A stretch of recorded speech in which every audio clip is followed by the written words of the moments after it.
Bonjour à tous. Nous allons revenir sur les magouilles, coups de force et crise de régime. Le mot est bien choisi concernant tout ce qui se passe autour de la proposition de loi d'abrogation de la réforme des retraites.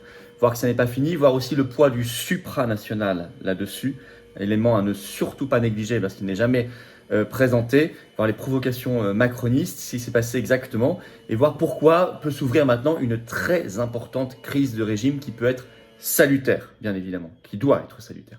Je vous explique tout ça, tout ce qui s'est passé en détail dans cette vidéo, tout ce qui doit se passer, tout ce qui va se passer également. N'hésitez pas à la faire circuler. N'hésitez pas pour cela à vous abonner à cette chaîne YouTube. Vous cliquez sur s'abonner en dessous. C'est évidemment gratuit et totalement instantané. Voilà, vous le savez, hein, merci à ceux qui se sont abonnés récemment. Plus vous êtes abonnés, plus ça porte ces vidéos. Voilà. Plus mécaniquement, ces vidéos sont recommandées à de nouveaux internautes. Voilà. Vérifiez par ailleurs, s'il vous plaît, que YouTube ne vous a pas, par mégarde, désabonné récemment. C'est arrivé sur cette chaîne et beaucoup de chaînes ces derniers temps. Voilà, on se retrouve d'ailleurs ce vendredi 2 juin à 19h. On retrouve notre horaire habituel pour le direct sur cette chaîne. Ramenez du monde, venez. Je prendrai vos questions en direct. On va prendre cette actualité-là, nationale, mais aussi mondiale, ensemble, la plus intéressante, la plus brûlante. On va regarder tout ça ensemble et surtout vos questions en direct. Je vous attends à 19h, donc ce vendredi 2 juin. Autre rendez-vous, notre manif devant l'Assemblée nationale. Hein. Ah bah oui, 17h30 le jeudi 8 juin, place Édouard Herriot à Paris devant l'Assemblée nationale. Sur l'abrogation de la réforme des retraites, c'est pile au moment où les députés voteront. Je vous attends très très nombreux, avec notamment casserole, drapeau français et tout. Hein. Et puis le 15 juin au soir, jeudi, le soir, je suis dans les Alpes-Maritimes. Vous écrivez à référent 06 @les-patriotes.fr pour information et réservation. Mais écoutez les amis, moi je vous attends. Je vous attends. C'est tout. Vous pouvez devenir adhérent ou réadhérent si votre adhésion n'est plus à jour aux Patriotes pour qu'on se batte ensemble. Voilà. Vous pouvez faire un don de soutien également au mouvement pour nous aider à financer toutes les actions que je viens de vous nommer. On n'a pas reçu un centime d'aide publique jusqu'ici. On a toute l'oligarchie contre nous. Mais on fait. Voilà. Et nous, on fera dans le rassemblement. On n'est pas là dans le délire égotique qui ne mène qu'à la division et à la perte, à la défaite systématique, l'inefficacité. Non. Il faut faire ensemble, il faut faire dans le rassemblement, sans rien concéder sur nos valeurs et nos idées, mais on le fait ensemble. Et moi, je le fais avec vous. Nous sommes largement le plus grand mouvement souverainiste et de défense des libertés de France, les Patriotes, grâce à vous, avec vous. Venez rejoindre cette dynamique. Venez vous battre pour votre pays, venez vous battre pour votre humanité, venez vous battre pour vous et les générations qui viennent, venez vous battre ensemble, avec moi, avec nous, et moi je vais me battre à vos côtés. Et ce que je vous dis là est d'une sincérité parfaite, parce que ceux qui viennent aux Patriotes savent l'ambiance qui règne. C'est une vraie ambiance, sympathique, on rejoint une famille. Et on est mis en relation avec des gens qui pensent comme vous, près de chez vous. Alors, comment on fait pour adhérer ou réadhérer? C'est le premier lien sous la vidéo en description. C'est un lien également commentaire épinglé. J'ai mis une petite fiche maintenant sur l'écran. Et dans les dernières secondes de la vidéo, en cliquant sur l'écran, vous avez le choix. Hein. Faire un don de soutien en patriote, c'est le deuxième lien sous la vidéo en description. Tout ça est défiscalisé aux 2/3 pour vous. Profitez-en et aidez le mouvement. Et les dons supérieurs à 500 € de votre part, et vous allez voir sur le site de Patriote, on ajoute pour vous en plus un avantage personnalisé que nous on ajoute. Voilà, bon. Bravo. Bravo aux donateurs et aux réadhérents. Bienvenue aux nouveaux adhérents patriotes. Alors, retraite, coup de force, magouille, crise de régime, provocation macroniste et influence décisive de l'Union européenne aurait été dans cette affaire le grand non-dit. Mais vous allez voir qu'une voie a brisé, une nouvelle voie a brisé ce non-dit, et tant mieux. Alors, que s'est-il passé? Le 31 mai, la commission des affaires sociales de l'Assemblée nationale était réunie pour voter sur la proposition de loi du fameux groupe LIOT maintenant, hein, Liberté, Indépendants et Outre-mer, sur cette proposition de loi d'abrogation de la retraite à 64 ans. Et il se trouve que la commission des affaires sociales, par 38 députés contre 34, plus une abstention, vous allez voir par quelle magouille, a voté la suppression de l'article clé de cette proposition de loi, c'est-à-dire celle qui abroge le report de l'âge légal passant de 62 à 64 ans. C'était tout l'intérêt de cette proposition de loi. Et ça a été abrogé. Donc c'est un échec pour ceux qui sont contre la réforme des retraites. Par, je disais, 38 députés contre 34 plus une abstention.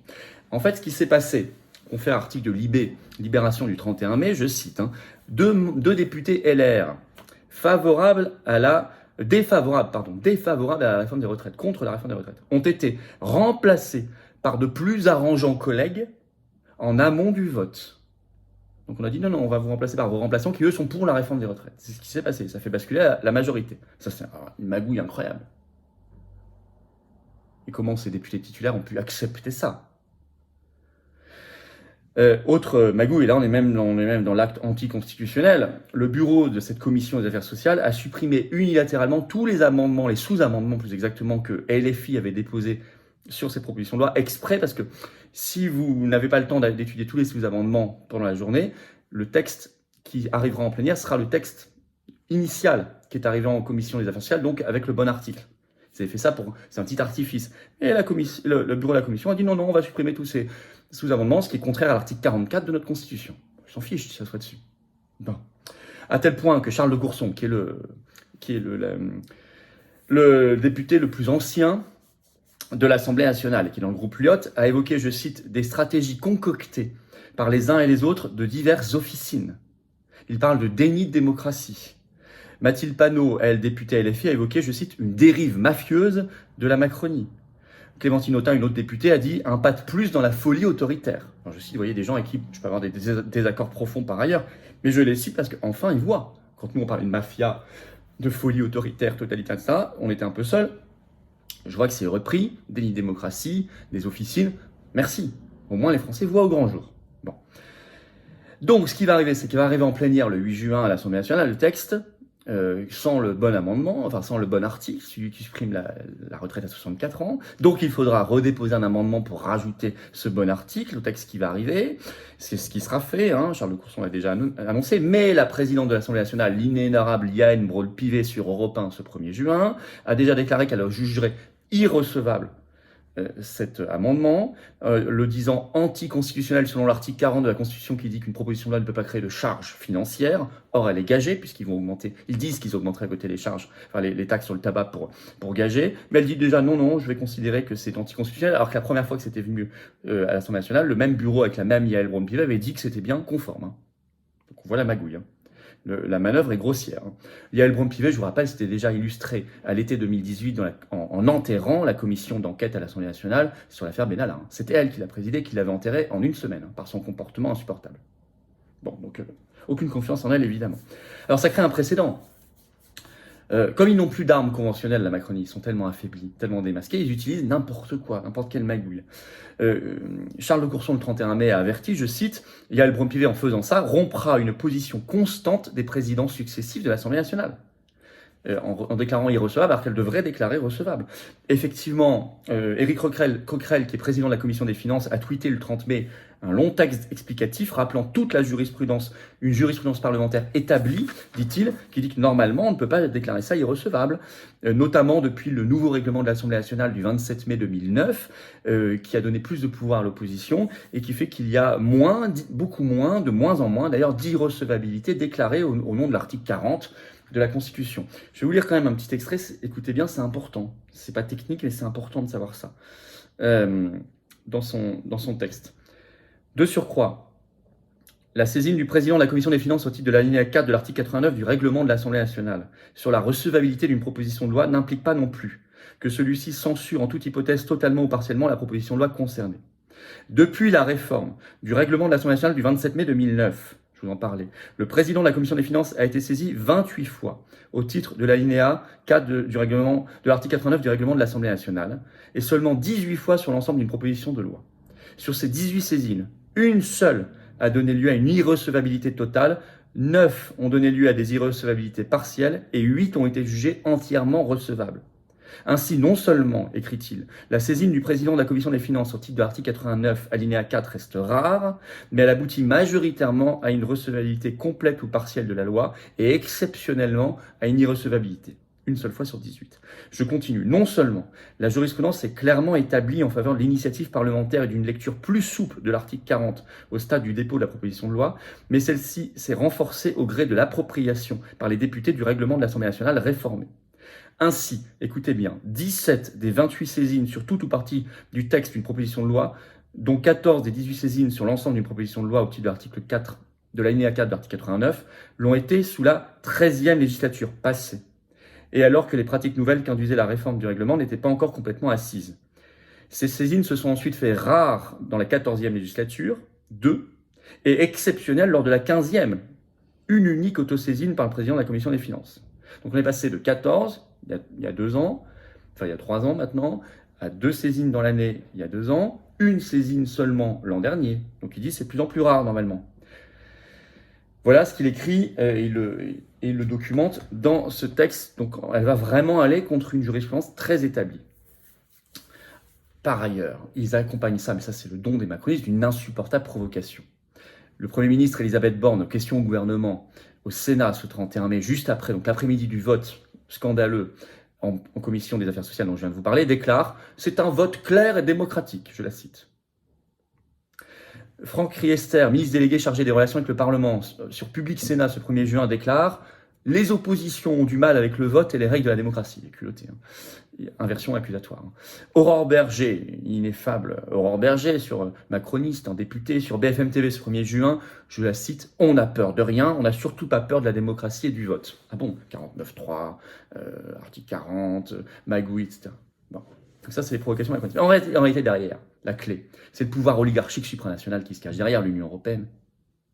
Le quasi-non-dit. Pourquoi ils font ça comme ça? Ils veulent absolument le faire parce que l'Union européenne l'exige derrière, pour contenter des fonds comme BlackRock et d'autres. On l'a vu 100 fois sur cette chaîne. Et un tabou a encore été brisé par une nouvelle voix sur ce sujet-là, sur Europe 1 le 30 mai, Ségolène Royal, l'ancienne candidate à la présidence, ancienne finaliste en 2007. Et elle déclare, je cite, « Bien sûr, la réforme des retraites a été imposée par l'Europe, puisqu'il s'agit de lutter contre les déficits et la dépense publique. » Et la journaliste étonnée lui dit « Mais attendez, vous aussi, quand vous étiez ministre, vous êtes fait imposer des réformes par Bruxelles ?» Et elle répond « Bien sûr. » Et parfois à tort, bien évidemment. C'est un grave aveu, hein. C'est un grave aveu, ça n'est jamais dit aux Français, ça, normalement. Hein. C'est bien que ça ait été dit, là, sur Europe 1. Et c'est ça, la vraie clé, elle est là. Alors, quelle doit être la réaction des oppositions dans cette crise de régime?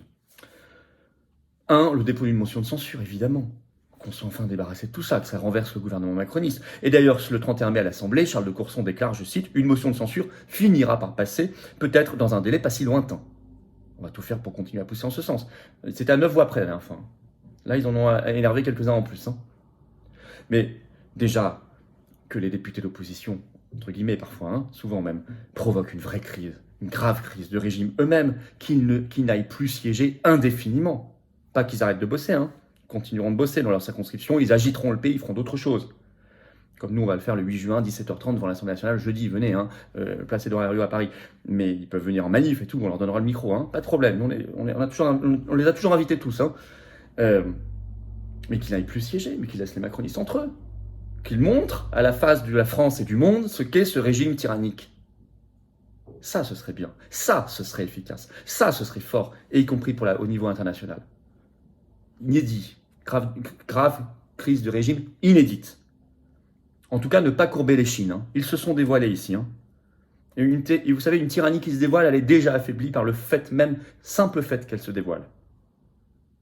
On a vu ce qu'il fallait faire, une motion de censure, crise de régime. On va y travailler ensemble, on va faire pression. Mais je préviens nos compatriotes, les Français vivront de plus en plus ce genre d'épisodes insupportables tant que nous serons dans l'Union européenne avec sa pression oligarchique supranationale. On le voit sur les retraites, sur 1000 sujets. Hein. Le Frexit s'impose. Hein. Voilà ce que je pouvais dire d'ores et déjà. L'affaire n'est pas finie sur cette histoire, c'est important. Faites circuler, abonnez-vous à cette chaîne YouTube si vous voulez bien, vous cliquez sur s'abonner en dessous, hop, c'est fait, c'est gratuit, ça permet une meilleure visibilité. Vérifiez vraiment que YouTube vous a pas désabonné et le cas échéant, réabonnez-vous à la chaîne s'il vous plaît. Vous faites vraiment un bien fou à la chaîne. N'oubliez pas qu'on sera un demi-million d'abonnés. Énorme événement en direct ensemble, inédit, pour fêter ça. Hein.